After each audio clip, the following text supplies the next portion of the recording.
Meditation after one night. Oh wow, that's an error. Okay, meditation after one night. How many minutes do I have to stretch my body to avoid straining myself when I leave? No money in my wallet, card, or his loose change drawer. A used yoga mat, impression of his poses, downward dog, unblooming lotus, happy Buddha, expressive pressure marks extending to a different shoulder or cheek. Strength training on alternate nights. For maximum effect, scour different areas for instructors.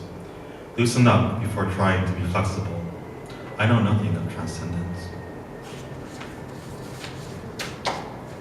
You mind if I tell like a little short story? Of course. So, there is someone I know, we'll call him Andy. That's not his real name. And Andy lives a very dangerous lifestyle. He has polio, so he lives with one leg. And he had a stroke, so half his body is gone. Like, he can't move. There's no point to this story. I just remember him because of that. I wonder if he's okay. Needles. So, if you've ever been sick and go to the hospital, which I hope none of you have, maybe you have, but I have many times. Kidney stones, other stones, high blood pressure, diabetes, high cholesterol, other things. It happens. You get used to needles a lot. I'm not saying like I'm with Rick. No, that's not me. But I'll just read them. Needles. 1. Blue and gold stains, their names stickered below. Oh wait, why did I choose this one? Okay, let's try this again.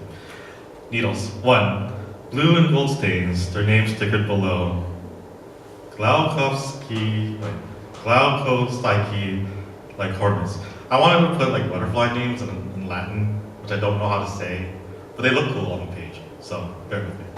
The fuzz covers its body and thorax, and though it was stuck in chrysalis, Callias erat, the veins on its wings lead up to a round center, the end of a needle, like the ones my mother carried to hem and tear.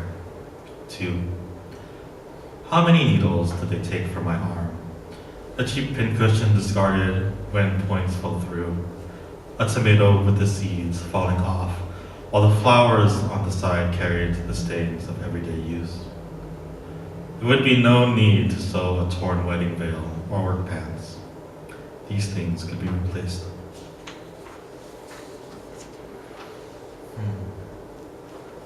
So yesterday, I did some medical test, and I have a friend who draws blood that I talk to, and so here I am sitting down like this, and then she's like, I'm gonna draw blood, and I'm like, all right. And so it stops drawing blood, and so she does like this weird swirly thing to it.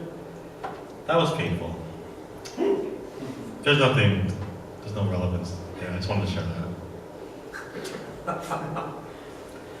To pick a scab. Oh, maybe it does. Oh, okay. To pick a scab. Slight story about this. So, I was visiting a classroom because I was supposed to meet a friend. And all of a sudden, Alan Soldowski, he's like, Darrell, let's meet up because I want to like talk about work. And I'm like, work? I love talking about work. Let's meet at your classroom. He's like, okay. So I go to his class, which is a workshop, and I sit down, and I'm like, all right, this is gonna be interesting. I want to hear other people's poems. And he goes like this. Okay, class, welcome, sit. I want you to meet our guest speaker and poet of tonight, Darrell Dela Cruz. Here's a selection of poems he's gonna read, and he will explicate them for you and tell you more about them. And I'm like,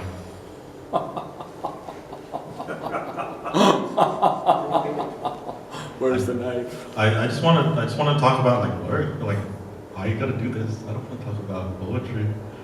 And so these two poems were the ones that he's like, you have to read this one because they're on the website. And I'm like, all right, fine, whatever. To pick a scab. To pick a scab is to love the contents that construct us. Like the iron from the same framework, how some specific genome connects one form to another. A triumph of high evolution, the denial of service when loading a website which shows an empty tree. And I am unable to track the birthday package, which could be hidden under the welcome mat, or in the garden with the spoiled apples. When I return it, there shouldn't be a restocking fee like in The Merchant of Venice. Only the uphill blade unable to skim. Merchant of Venice, anybody? It's like, found a flash. Didn't happen. Was Robert De Niro? Yeah, he was good. Home remedy.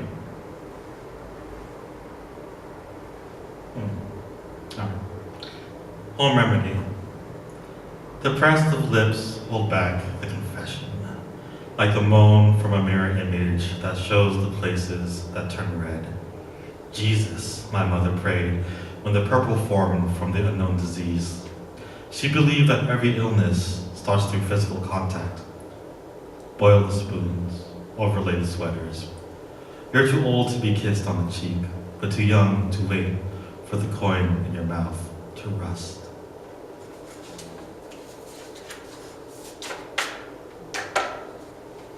So after I read those two poems, people are like, whatever. And I'm like, okay. They asked me, what was the inspiration behind your poems? And I said, I don't know. I forgot this poem already existed.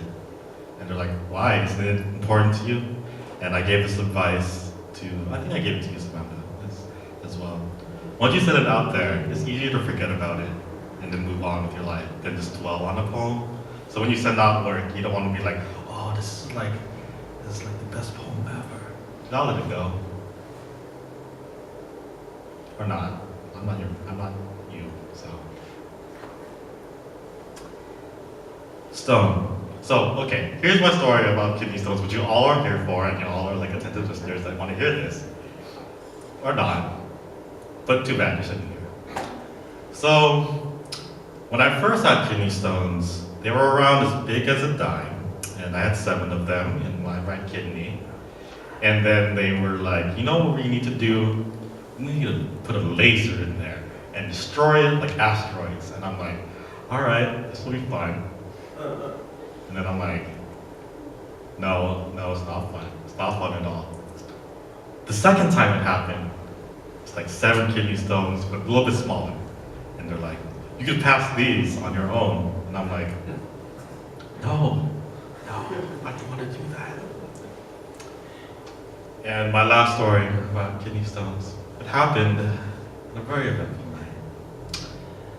So, I knew something was wrong when on the TV it went from blue to red. My last kidney stone happened on election night. And throughout the night, the pain got worse and worse and worse, physically and maybe mentally, as I was watching CNN and then it was like red. I finally passed the stone at 3 a.m. at night, but I lost it. But there's still things that linger, unfortunately, from that night. Sorry for all those signs. Stone. A stone forms inside of me, a collection of salts I consumed and loved, oversaturated fries, opaque eggs.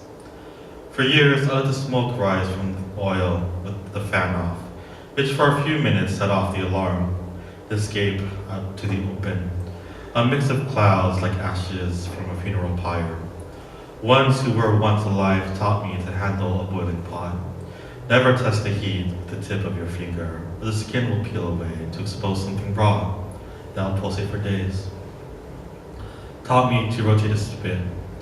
Taught me to leave the oven door closed. The ones who didn't leave had stones. No pilgrimage past similar formations. No stepping on grass, governed bodies. no dark colors to wear when I meet them. I'm almost done, I swear. So, I love Lotto. I love the Lotto.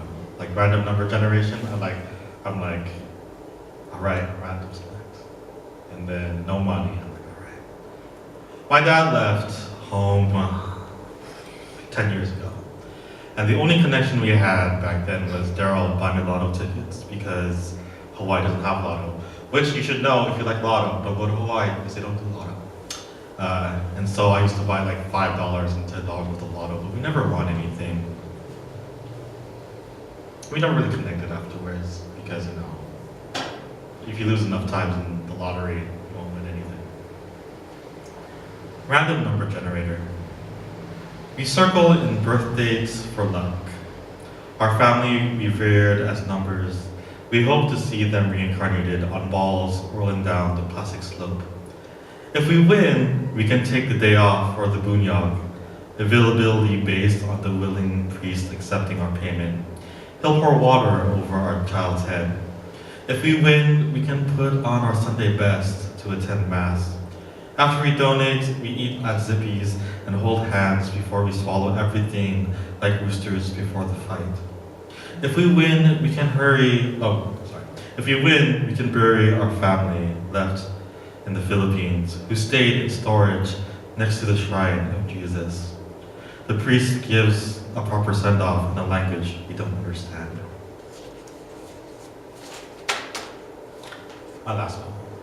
Thank God, right?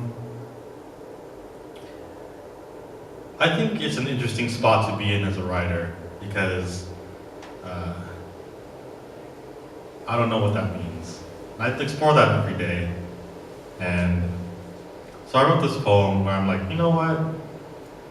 Let's burn everything. Let's forget everything I ever did in my life.